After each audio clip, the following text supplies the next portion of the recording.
Most positions in business leadership are still filled by men, but a nonprofit called the Commonwealth Institute has been trying to close the gap. That includes surveys on the state of leadership inclusiveness and steps to encourage new practices. To tell us about this year's efforts is the Institute's Executive Director, Elizabeth Heiler. Thank you very much for being with us, Elizabeth. Thank you, Chris. Elizabeth, I want to talk about this year's efforts, but also how that fits in with this year's climate. What does that mean exactly? Well, the Commonwealth Institute, which is one of the leading nonprofit business organizations for advancing women leaders, 3 years ago, we made a decision to find out what companies are really doing in the area of leadership development, retention, and advancement, because our hypothesis was probably a lot of well-intentioned stuff with little or no goals or metrics. So lo and behold, that's exactly what we did find. In fact, most companies were reporting their activities, by and large, were in the development box, which was the easy check it off the box and move on.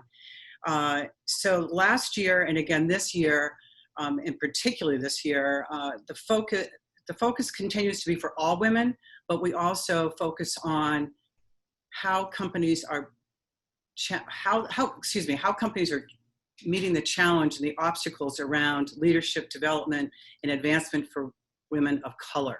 Sadly, last year, I might have already said this, I know you're going to edit this, but sadly last year, only 8% reported any sort of leadership programs for women of color. So given the current climate, Chris, we are even much more out there with the spotlight on all women, but women of color. We need to, once and for all, as a business community, step up with some measurable activity and actions to make sure that we are moving the dial and being inclusive.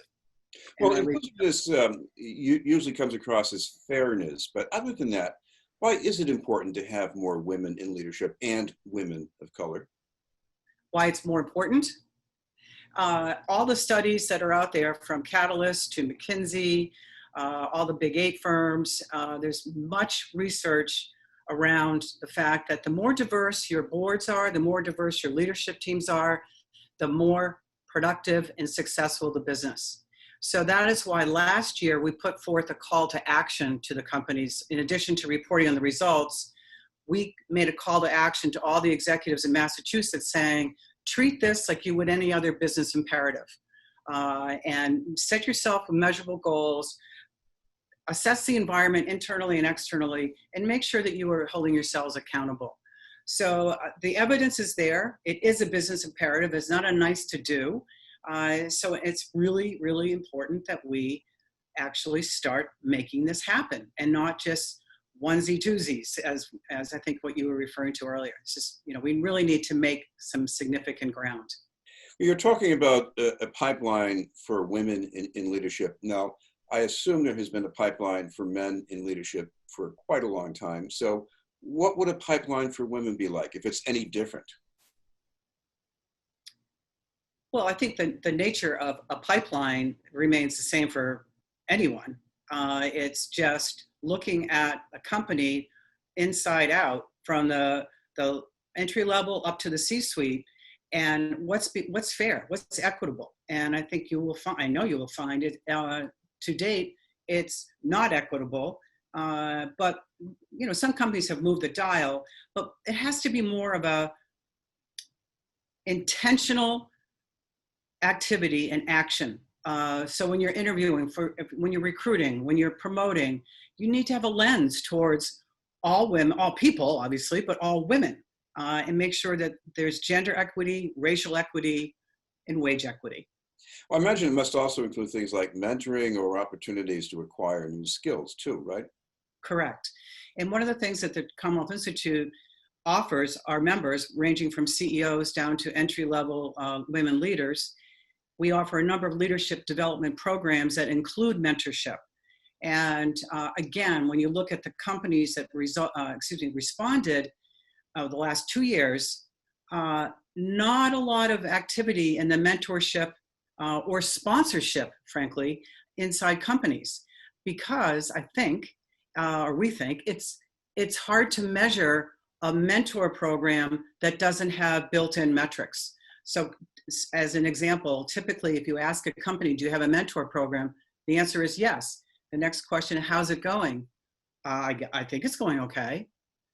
So until a mentorship program, and Commonwealth Institute does help companies put this into place, but until companies have measurable programs and hold themselves accountable and tie these kinds of programs to performance metrics and therefore incentive, it's going to be a hard journey down the field, if you will, because right now there seem to be still in the check it off the box. Some companies are more enlightened and they're doing that, but in general, there's still a long way to go. We're also concerned about retention. Now, if a woman leaves one organization for a better opportunity somewhere else, that's not a problem for her. But why is retention such a problem? Well, I think historically, retention has been a challenge, particularly in the industries, particularly in financial services and professional services, because at the end of the day, once a woman is in the ranks, moving on up, she will likely, or she and her partner will likely have children. So women have been in a disadvantage from the standpoint that they tend to stay home or deal with the childcare, et cetera. So now, in this current climate, bets are all off because all these companies are finding that we can work very productively at home and get a lot done. So I think the whole shift to work from home should help companies retain women more than they have, because those barriers around not being able to get in for meetings or having part-time schedules, and you're also finding more and more men are jumping on the parental leave program as well. But until companies allow for and encourage different working styles and arrangements, which this current climate I think has opened the gates for, retention of women will always be a challenge.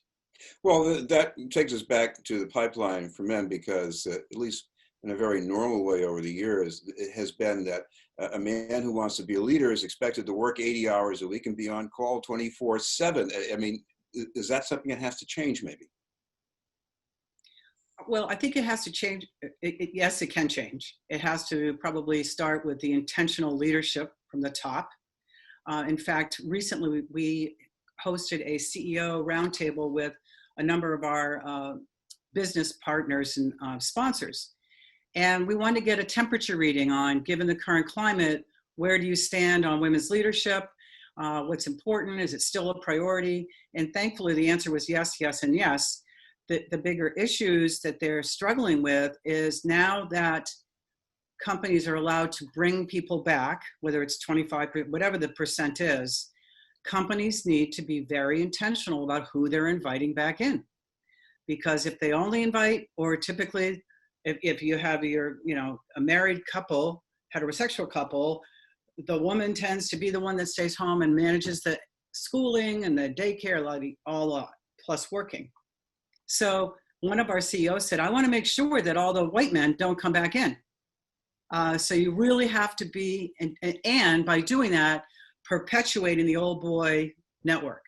So you have to, as a leader, be intentional about, okay, if we're bringing 20 or 25% back in, be cross-functional, cross-race, cross-gender. You really have to be intentional about it. Otherwise, we're taking a giant step back. So that was very eye-opening for everyone, but thankfully every CEO on the phone was totally supportive of that. So we'll see. Well, one thing you've been intentional about at the Institute is getting more companies to buy into this. Tell us how that's been progressing this year. Well, this year for the study, as an example, we have seen an increase of up to, I think it's almost, we had survey partners, we had 10 or 15, now we have almost 30. And survey partners, we have every major business organization in the Commonwealth supporting us as a survey partner, which means they're ambassadors. They push out the participation, the encouragement of that participation with the study to all of their member companies. So that's a very, I think, big step in the right direction. And secondly, we have 4 co-chairs this year, which is new to the study. And that is a way to lend even more credence and credibility to the momentum we've created. by putting a spotlight on the business imperative of women's leadership and how do you retain women, how do you advance women. So now we have David Long, the CEO of State Street. We have Corey Thomas, the CEO of Rapid7, Tracy Zan, the CEO of Zipcar, and Joanne Hilferty, the CEO of Goodwill, Morgan Memorial, and the chair of the AIM board, Associated Industries of Mass, which is one of our new survey partners, Mass Competitive Partnership, New England Council, Mass Business Roundtable, the Chambers. So we are gaining momentum and companies are getting behind this, that it's no longer lip service and it's no longer check it off the box activities, which is why we're really focusing on retention and advancement. So once this year's survey is done, what happens next? Well, this year, I'm glad you asked that question, because in addition to having 4 new chairs, we have increased our financial support by over 30%, and the survey partners increased. We are this year offering a scorecard for all of the participants. You can opt in. It's a confidential survey, by the way. It's done by a professional research firm. But as a participant, you can opt in to get your personalized scorecard for 2020. These 7 metrics. And so let's say, Chris, you're filling it out for your company. You'll get your scorecard with those 6 metrics and your scores for 2020. And it gives you access to cumulative data around industry and size of company. So you can start gauging how you're doing. So that's a very big deal. And the other piece that we're doing, 2 other pieces, our co-chairs will be featuring them in a town hall format, virtual conversation about the results. And then we will also have a series of roundtable discussions based on the results of the study as it relates to what companies are doing, what's working around retaining and advancing women. So the best practice forums, roundtables. So the intention this year is not only to give the respondents more data, but also provide ongoing research and conversation about what do you do? Because a lot of companies really don't know what to do, and that they slip into the check it off the box. Oh yes, we have a women's initiative, check.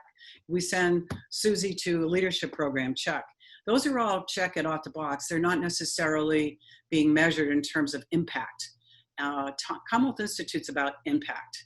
Our leadership development program, we have over 1,000 graduates. Companies send people, participants for high talent, high potential women. Those companies get it, that they need to invest in their high potential women. So they get a mentor, they get a 360, they have 4 intense facilitated sessions. So those are the kinds of things that we're doing. Top 100 women-led businesses in Massachusetts. We'll have our 20th annual this year in 2020. Our top 100 women, they're engaging. What's ironic, Chris, with the whole pivot to virtual, we are getting more impact from our leadership programs and more engagement with our top 100. Go ahead. Finally, Elizabeth, just a little time here. If people want some more information, you've got the website that they can check out. Yes, and they can just go survey at commonwealthinstitute.org. Companies with 20 or more employees can submit, and the study or submissions will be open until about mid-August.